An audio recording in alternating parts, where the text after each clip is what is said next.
Hi guys! Welcome to my YouTube channel. It's me again, Catherine's Vlog. So ayan, matagal-tagal din akong hindi nakagawa ng vlog. So ngayon, meron akong itatampok sa inyo. Wow, itatampok. Ayan. So, gusto ko lang i-share sa inyo yung aking kilay journey. Ayan. So, mission accomplished na ako. So, meron na tayong kilay. Ayan. So, meron akong kilay ngayon and kung napapansin nyo, ayan. So, hindi na ako mahihirapan magguhit ng kilay araw-araw. Ayan. So, nagpa 3D microblading na po ang person. So, ayan. Pwede nang mabura. Ayan. So, pwede na siyang ganyan-ganyanin. So, dati, meron akong mga kaibigan na bibiroin ako, buburahin nila yung kilay ko, as in talagang nagagalit ako. Pero ngayon, bahala kayong bumura. So, ayan, itatampok natin sa inyong aking kilay journey. Masakit, pero tiis ganda tayo. Ayan, ganun. So, syempre, bago tayo mag-start, kung bago ka pa lang sa channel ko, huwag mong kalimutan mag-like and mag-subscribe.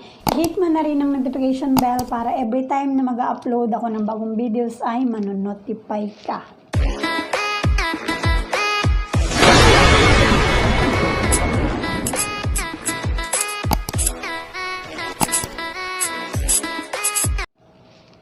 So, ayun nga guys, ayan, i-share ko sa inyo ang aking kilay journey. Since birth ay wala na akong kilay. Ayan, so, ito yung picture ko kapag wala akong kilay. As in, one line lang. Ewan ko, sobrang nipis ng kilay ko and hindi siya pwede talaga na walang guhit.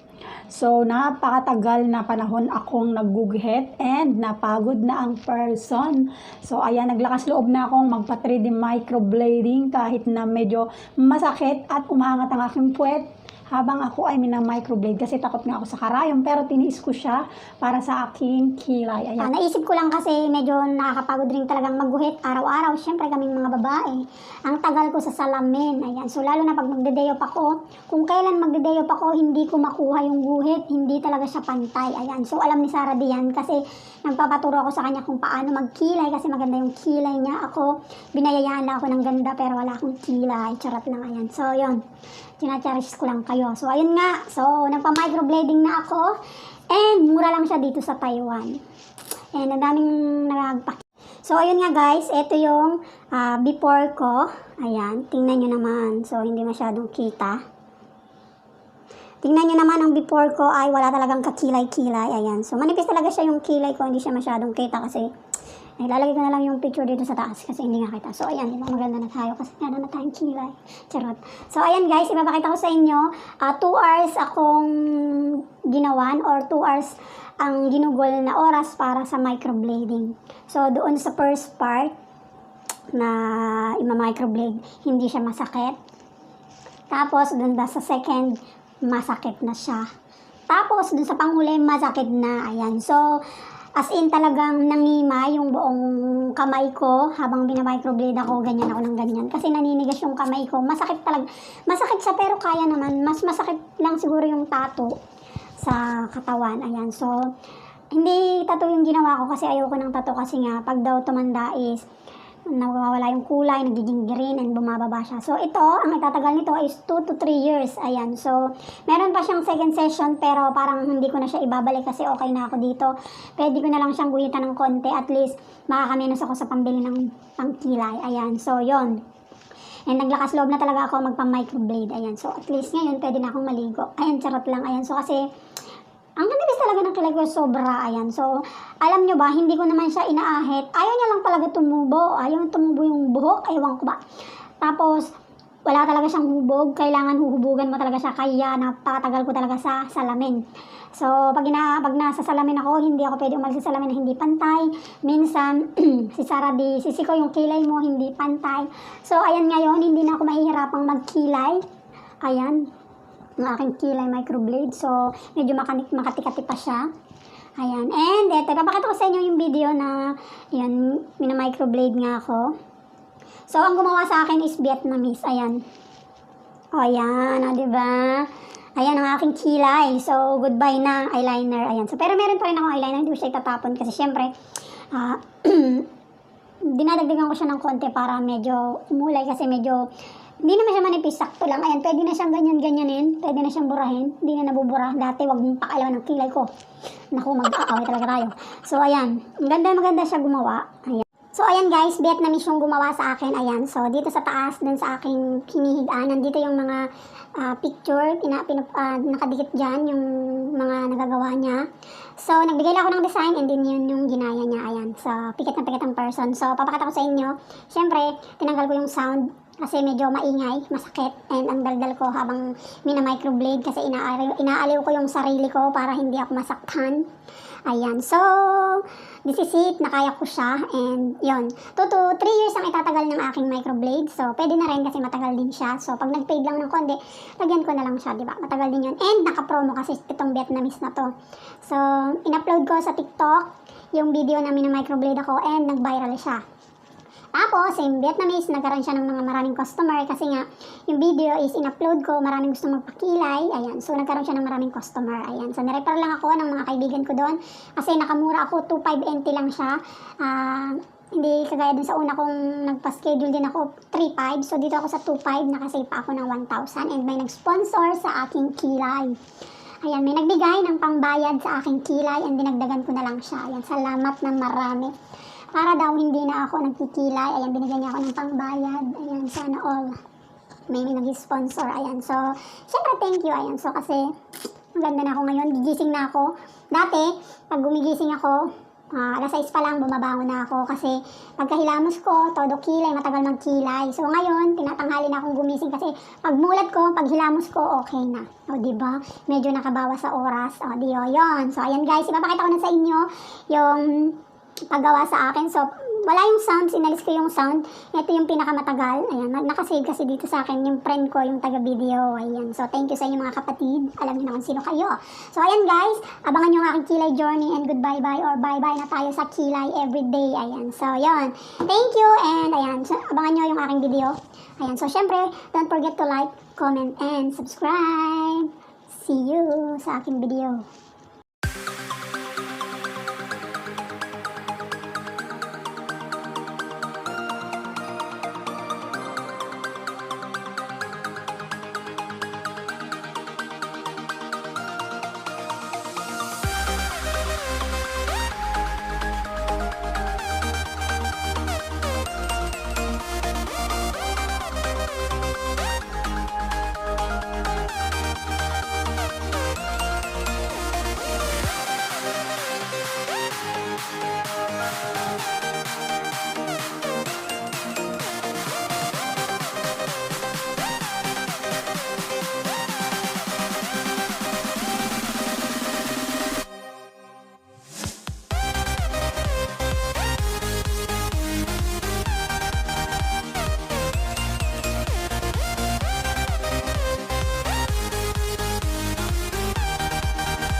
product. Ayun. Magpe-paid pa yan. 2 to 4 days. 2 to 4 days. Magpe-paid pa yan kasi medyo nakapanta. Kasi mahal. Aray, hindi mo ba? 2.5 lang sa dito.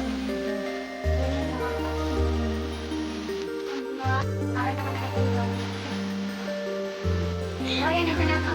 Same product, nag-kilay na tayo. After 4 days, magpe-paid pa yan para mawawala yun. Nag-kilay na, pwede mo lang tasan kilay. Magbabakbak na siya, ayan. So, yun. Thank you.